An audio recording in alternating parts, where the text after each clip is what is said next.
malinaw na ano, uno ka na to, lumika sa atin, na siya yung lumika sa atin.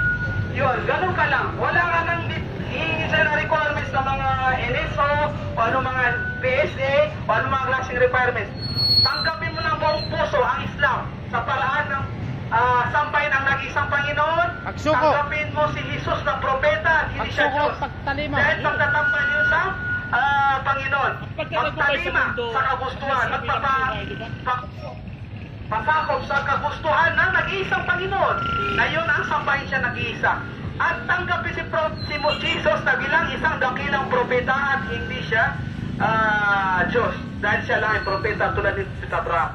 Ganon din siya ay propeta, Muhammad na kahuli-huli ang propeta at dakilang propeta na iniutos ay sambahin lamang ang nag-iisang Panginoon. Ngayon, naintindihan mo kuya kung ano yung pagiging isang Muslim.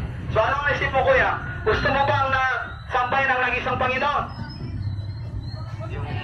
Ang nag-iisang Panginoon tagapagligtas na gusto mo bang sambahin ang siyang nag-iisa? Siyempre. Ano gusto mo siya ipagtanggol sa mga ginawa ng mga tao, mga nilikha ng mga tao? Gusto mo bang sumamba ng mga yung gawa ng tao, kahoy, tulad ng bato?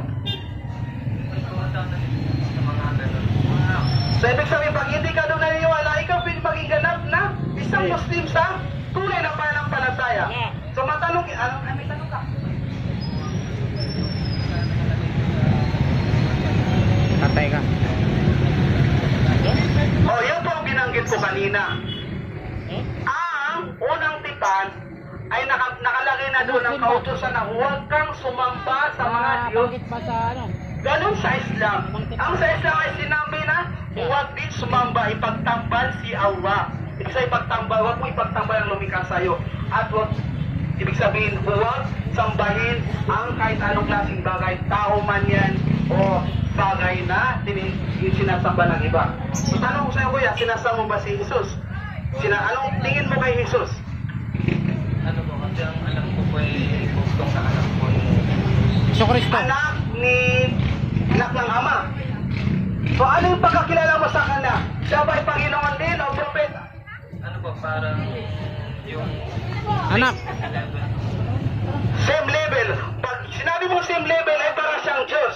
Maraming Diyos. Kapantay. Binanggit daw, ikaw na mismo ang nagsabi na nabanggit sa unang tipan na unang utos ay huwag sumamba sa mga Diyos-Diyosan. Ibig sabihin, huwag ipagtambal. Kaya binanggit ito ipagtambal dahil si Jesus ay prophet lamang at kailanman sa Biblia ay hindi binanggit na ako si Jesus na sambahin niyo o Panginoon.